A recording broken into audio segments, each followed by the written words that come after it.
Remember the Alamo.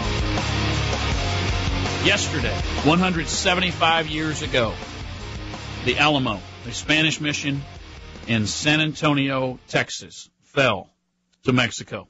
I'm Michael Berry from Houston in Texas, where yesterday we commemorated, we memorialized, we remembered the Alamo.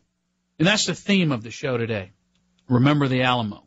Now, the Mark Levin listening audience spans literally the globe. People listening online around the world and in all 50 states. Some of you may not be as aware of the storied history of the battle, the 13-day siege, where the Texians lost to Mexico and the Mexicans under the command of Santa Anna. Why is this important to you? Because what happened there reflects what I think needs to happen in this country. Davy Crockett, a former congressman from Tennessee. Jim Bowie, the famous Bowie knife. William Barrett Travis, a regular soldier called into duty.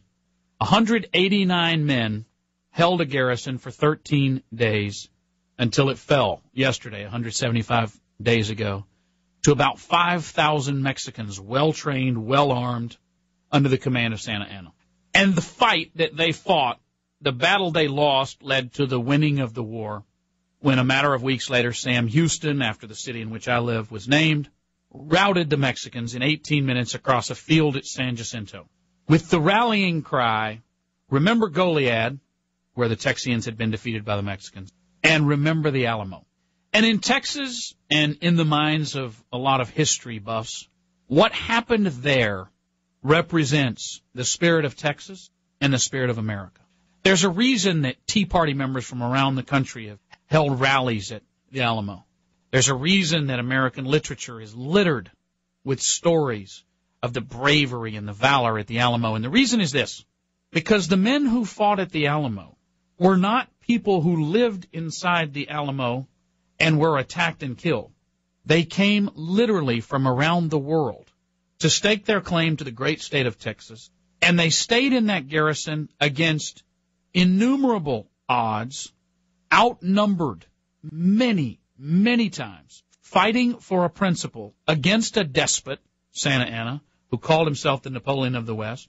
These people fought for an independent state of Texas, which, March 2nd of 1836, Declaration of Independence for Texas. For 9 years, Texas was its own state, and then joined the Union. And we're very proud of that history. But in whatever state you live, there is a lesson from that battle, that 13-day siege. And I hope you'll remember that lesson. We're going to talk about items in the news. We're going to talk about what's going on. But I hope you'll take what we talk about tonight and what Mark talks about every night, or as I like to say, what Mark teaches every night. And I hope you'll begin to apply them. Because it was the sacrifice that Davy Crockett and Jim Bowie and William Barrett Travis and Juan Seguin and so many others, Seguin actually had left, but it's the sacrifice that men make that measures their commitment to a cause. And I ask you to dig down and inside yourself and ask yourself, I see what's going on in our country. I see the cheapening of liberty, the stealing of liberty, the loss of virtue, the loss of civic value, the loss of patriotism, the lack of respect to our veterans or law enforcement or the elderly or the taxpayer. I see what's going wrong in this country. I've spotted it. I've heard Mark Levin talk about it. I've read about it. I've observed it. I've witnessed it in my workplace, maybe in your household, in your neighborhood. So what? What have you actually done about it? What sacrifice are you willing to make in the pursuit of something better? You look at any major moment in American or Texas history, it is the sacrifice that brought the result, not the emotion made by those who made the ultimate sacrifice.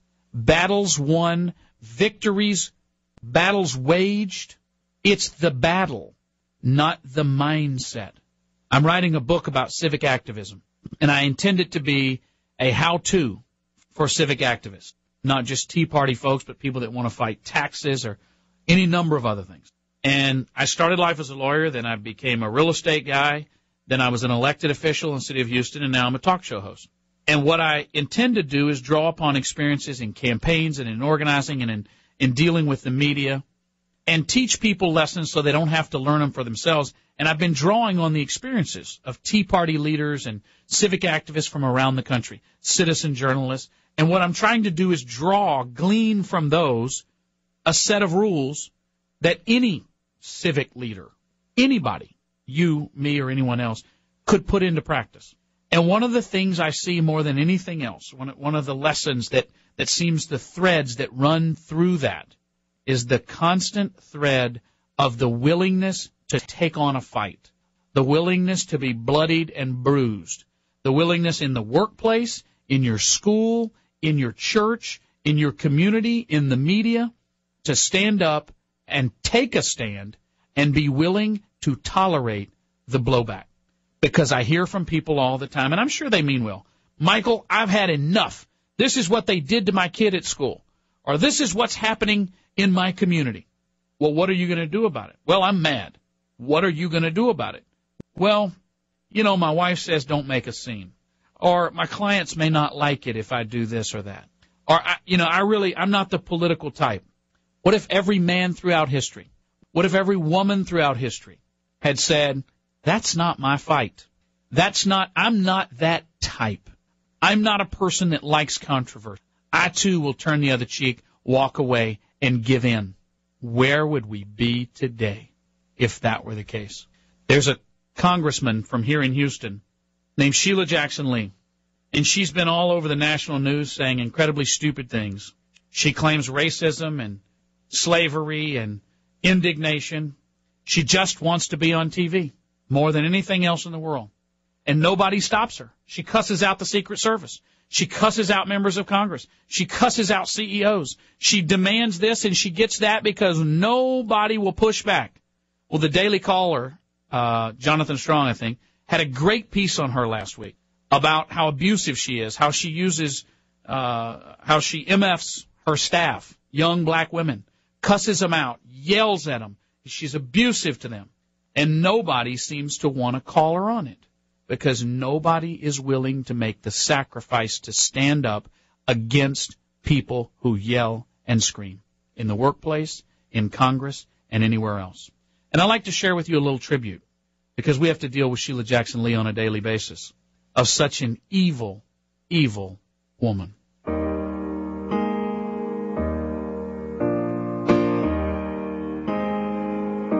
She can talk on the phone at a town hall meeting. She'll call you motherfuckers just in her greeting. And she never reveals what's beneath that crown weave. She acts like a child, but she's the congresswoman to me. I'm Congresswoman Sheila Jackson Lee. She spoke at Jacko's funeral with a big resolution. She'll cut, carve, destroy our own Constitution. Shredding the Constitution. And she'll jet set around just as long as it's free. Yeah, she acts like a clown, but she's the congresswoman to me. It certainly seems ridiculous. Oh, she's so proud of herself. She can't wait there all day. She's been called idle hard. And I believe that my facts are accurate. Oh, and she acts like a queen. And she dresses in green, like she's Kermit the Frog. Hello, green. And if you work for her, she may make you cry. And she'll cuss you and hit you and ask, must I die? Must I die? But she'll play the old race card, of course, slavery. Blame it all on the white man. She's our Congresswoman Lee. I have a sense of humor and I believe in the First Amendment. But frankly, I consider this insulting, and so did many other. It was not humorous. It was demeaning. Very offensive. Well, let me just say this. I am outraged. Outraged. Thank you very much. The phone number for the show tonight, 877-381-3811, 877-381-3811. If you want to send me an email during the show, you can go to michaelberry.com, and I'll read them during the break. Michael Berry from Houston, in for Mark Levin. We have a lot to get to coming up. One of Mark's listeners sent me an email to michaelberry.com and said, Michael, the Wizard of Oz would be 72 years old if Dorothy were to encounter men with no brains, no hearts, and no courage. Today, she wouldn't be in Oz. She'd be in Congress. Never were truer words spoken. You know, it's a sad fact. I don't indict the Democrats. I don't expect Barney Frank to do that right. I know Sheila Jackson Lee has no clue. Maxine Waters is beyond help. Hank Johnson's still worried about too many Marines on Guam causing it to tip over. And you've got your own clown in your community. What does make me mad is the Republicans. What makes me really mad is that the Republicans are being wagged by their tail.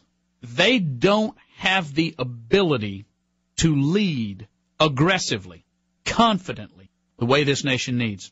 Oil prices are up. You're seeing it at the pump wherever you are in America.